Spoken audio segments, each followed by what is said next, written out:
Hello everyone and welcome to this new video segment called Question of the Week. Very clever title. In this series I will be asking one question every week to my co-hosts Travis Colt and Kevin Hawk. This week I want to know who should come back to WWE for one more match. Take it away. When Thomas posed us the question, who we would like to see come back for one more match, it took me a while to figure out who I wanted to pick, because every time I tried to pick somebody, in my head I kept saying, no, I'd rather see that person do a full run, and not just one more match. And then it kind of surprised me that when I finally came down to a conclusion that I thought I'd be okay just seeing CM Punk come back to do one final match. This is the way that I proposed the return and build up and the match itself. Eventually, and this would be down the line in a little ways, that Roman Reigns would do a full-blown heel turn and win the Universal Championship. Probably defend it against Brock Lesnar.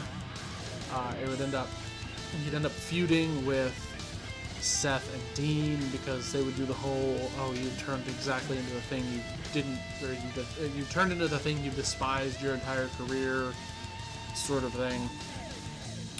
Whatever the next superstar shakeup would be, Charlotte would get drafted to the same brand as Roman. They would do a pay-per-view match that involved Seth Rollins and Ronda Rousey versus Roman and Charlotte, with Roman and Charlotte actually winning.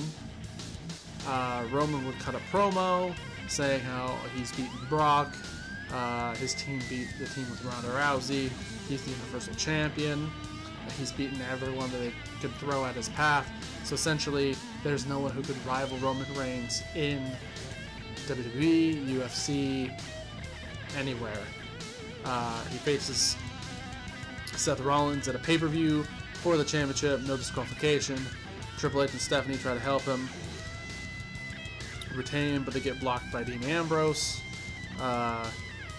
Samoa Joe would come out, still being kind of an authoritative hired gun, and try to interfere, but that's where you get the first comeback.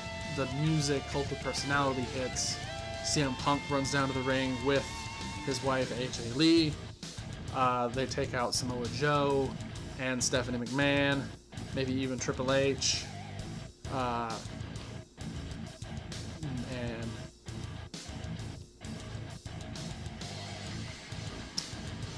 Big distraction. Punk gets on the mic, starts cutting a promo. Essentially, it boils down to just saying, you think you're better than everyone in WWE and or better than everyone in the UFC, but you sure as hell are not the best in the world. And then, probably takes his sweatshirt off and reveals the next CM Punk Best in the World t-shirt.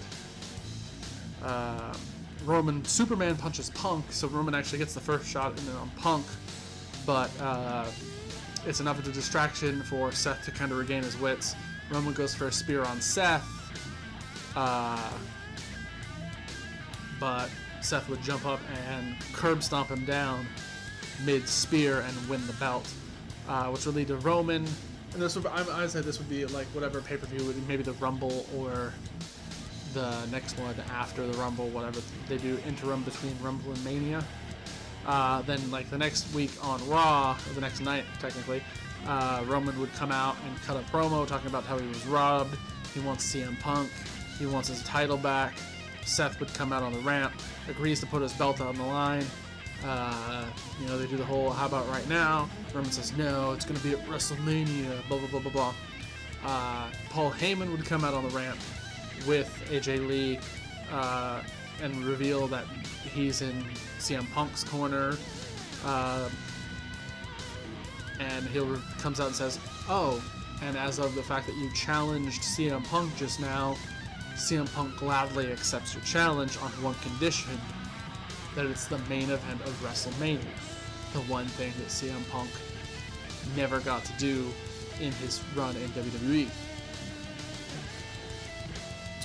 Triple H and Stephanie might pop up on the Tron or whatever. Maybe they even come out and they tell Roman like, "Hey, don't make any rash decisions. Think about it, because you're putting your odds at winning the title back way less if you add another person to the match."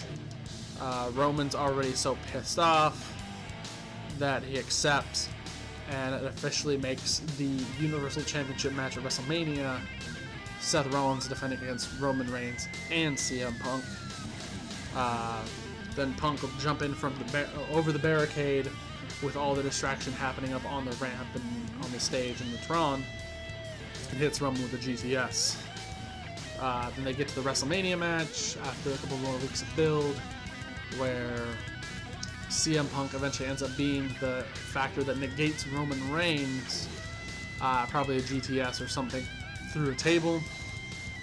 But Seth eventually pins CM Punk, instilling him as finally the guy that WWE is investing their babyface points in to put him clean over somebody like CM Punk. So it's cool. I like the idea. It comes back. It gets Roman heel.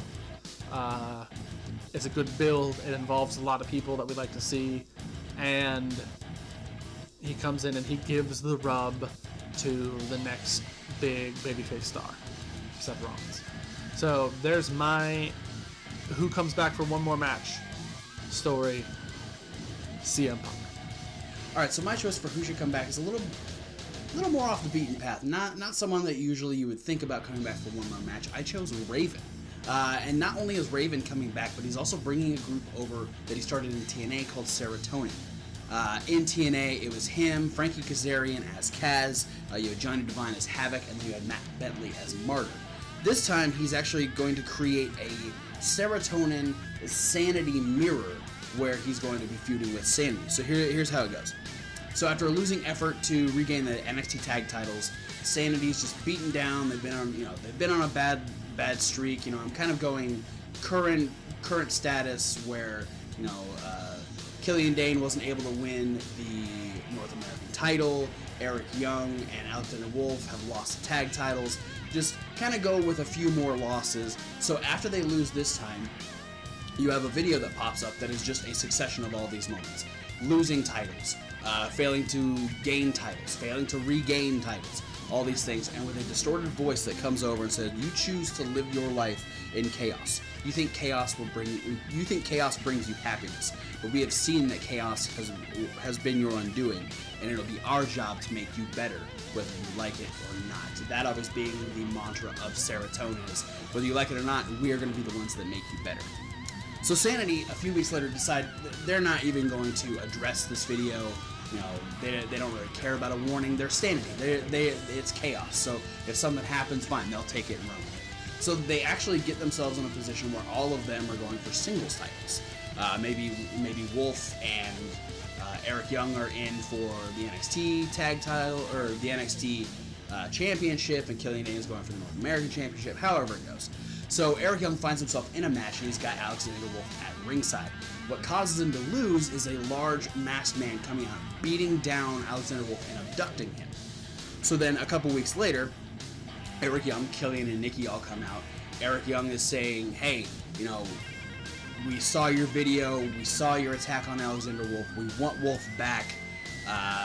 So if you're gonna try and step to us, we are going to ruin you." Saying that chaos will continue to reign in NXT, but wrath will ruin this man. He demands Wolf to be brought back. The large man, still masked, comes out with a Sanity jacket in hand and tosses it down the ramp, walks away, and we're kind of left to expect that that's Alexander Wolf's jacket. So then maybe a week or so later, Nikki is actually found beat down at the hands of a woman who is actually going to be Nixon Newell, going by the name Slumber. And she's just got wicked face paint going on. That was kind of the thing for Serotonin in TNA, as they all had different face paints. A later promo from Eric Young says that he realized the jacket isn't Alexander Wolf's, that it's actually former member Sawyer Fulton's. And so as he's talking about this, he's interrupted by the masked man who threw the jacket, and another large man who is Chad Lale. He was Gunner in TNA. He's now going by the name Slug. They actually drag a beaten Killian Dane out and leave him on the ramp, and the masked man pulls the mask off, revealing that he is in fact Sawyer Fulton. So Eric Young, maybe right then, maybe a little later, demands a match against Sawyer Fulton. Fulton accepts, but says his name is now Shun because he was the excluded member of Sanity. The match ends up ending in a DQ after Eric Young is attacked by Chad Lale, Slug, and Slumber, Nixon Noel, and another masked man that reveals himself to be Raven. Raven, probably next week or week after, introduces the universe to Serotonin, saying that he met Shun, or Fulton, and helped him recoup from the injuries he sustained after being kicked out of the group by Killian Dane. Also that he has history with Eric Young, and he knows that Eric's just been leading these people astray, and that he wants to make Sanity better whether they like it or not. So Eric Young then demands a match against any member of Sanity, or of Serotonin, and he ends up getting Slug, Chad Lale, who destroys him, but Eric Young keeps coming back. So then it's a constant, every time Eric Young keeps coming back, another member of Serotonin gets in and just destroys it. And eventually we get Slumber, we get Raven, and a returning Alexander Wolf that get in, beat him down, and he is just completely destroyed. So as Serotonin is leaving, he's still able to crawl over and get a microphone, and their main thing is kendo sticks, because Raven used to use the cane as his thing in TNA, so kendo sticks kind of has the same feel, plus it kind of brings that ECW vibe as well. So Eric Young gets on the microphone and says, "Raven, it took all of you to even keep me down. Let's see if you can keep your word and make me better. I challenge you to an Extreme Rules match at NXT TakeOver." Raven accepts. So then, just before NXT TakeOver, Raven comes out with a promo and says that, pretty much says that Wolf is now a part of Serotonin. He's been made better, and that Killian Dane and Nikki Cross, who haven't been seen on TV in weeks, are well on their way to join Serotonin as well. So we get to TakeOver, big Extreme Rules match between Raven and Eric Young. Eric Young is constantly having to deal with attacks from Shun and from Slug and even from Slumber. Wolf kind of hits him a few times because Raven commands him to, but eventually we have a returning Nikki Cross, we have a returning Killian Dane that help just take out Slumber and Slug, leaving just Wolf and Shun. Shun ends up getting taken out by a group effort, and Raven brings in Alexander Wolf to finish him off, but Wolf is able to break from the mind shackles, whatever you want to call it, of Raven, hits Raven with a kendo stick, allows Eric Young to hit the edge of Sanity. Sanity wins. Raven has his one last match. Sanity is now back on top. They have this new surge of momentum, and not only that, but now Raven doesn't have to have another match, because that's what I'm saying. He goes back for this one match, but now he can lead this group through NXT. You can excommunicate him, and now the group is just a group itself, or you now have 3 brand new personalities to use on NXT TV. So that is my choice for Raven. You've already seen Kevin Hawk's choice of CM Punk. Let's go to Thomas Wolf and see who the winner of the question of the week is. All right, now that you guys have seen the answers, but I haven't, I get to make a verdict. Good thing I have the answers in front of me in text form, but I don't know whose is who. That's the idea. I will say there were things on both of these that I liked a lot, some things that didn't work so well for me. One thing that threw me off was every time I saw the name AJ, I assumed it was AJ Styles at first, and was completely confused. That doesn't change my verdict at all, but it made more sense once it clicked who it was. Can you imagine, CM Punk comes back with AJ Styles? Yeah, and AJ Styles just takes out Stephanie McMahon and Hey, sometimes you gotta bring in the big guns. Yeah, Stephanie and AJ and Heyman are just out together announcing that they're aligned with CM Punk. But on more serious notes and critiques, either of you can answer this because it won't give away who's who. Just general question. For the Serotonin return, is that a return of Raven specifically or a return of the group Serotonin? Well, it wouldn't be a return for Serotonin because Serotonin was a TNA group. So, yes. Right. Essentially, it's Raven recreating Serotonin in the same image, just using WWE. Right, that's because there's a little bit of technicality there that since it's just a return of Raven, I think I would like to see it be, instead of his team be called Serotonin, give him a new group name for that. Oh, okay. And it's a little thing, but since I'm judging, I have to look at these technical aspects a little bit also. Right. That makes sense. And I mean, you're the judge, so right. You get to Thomas judge. Wolf opinionated. Yeah, anyway. it's your thing. You get to judge it however you want. Yeah. The other thing is, I liked for CM Punk's return. I liked the addition of Seth to make it a fantastic match. Yeah. But I'm not sure, because of my opinions on Roman Reigns and how I feel like we've been stuck in the same cycle for years of we're trying to get Roman Reigns that main event win, and it just keeps falling short, and he's like supposed to be the guy, but they can't quite fit the formula. I think giving Seth the belt over Roman on that stage just puts us one more year into the cycle. And if you gave Roman a one-on-one win against Punk, it would at least light a fire under him as the biggest heel WWE has today. Yeah, essentially after beating The Undertaker, he'd already be the biggest heel in the world, and he was for a second. Right, but... And then, adding Punk to it. Well, and with this build, having Triple H and Stephanie already backing him, putting him in that heel role for starters, and then you would just cement that turn. And I think that would be the key to getting Roman right in WWE. So those are both the little things that took away from each aspect, and I'm trying really hard not to go with the bias, I like CM Punk, therefore I'm going to pick him. I mean, it's not like you're wearing his shirt or anything. Right. Hey, I only own like 4 wrestling shirts, okay? That's entirely coincidental.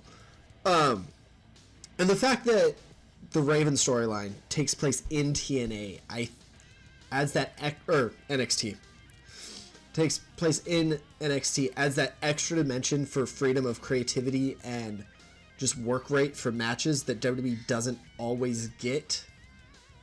So, with all that said, I'm going to have to say who should return for one last match, CM Punk. Damn. It just comes down to, and I was trying not to let my bias win, but he's wearing CM Punk's fucking shirt, so it's not. I call bullshit. I just want to see CM Punk come back more than I want to see Raven come back. Yeah, that's fair. Like, you tell me Raven comes back, okay, that's pretty exciting. But you tell me CM Punk's coming back for one more match, that's gonna break the internet. So. What if he wins the belt? No, he's not winning the belt. Yeah, he's not. Seth's winning the belt. Never mind. I'll take my loss. So, that's fine. That's okay. I think you might get an edge for this next question, though. Well, maybe not. Do I have to pick Edge? If you want. This is just more of a creative question than the last one.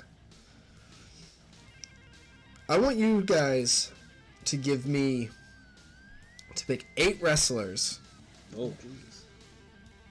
To be gym leaders in the next Pokemon game.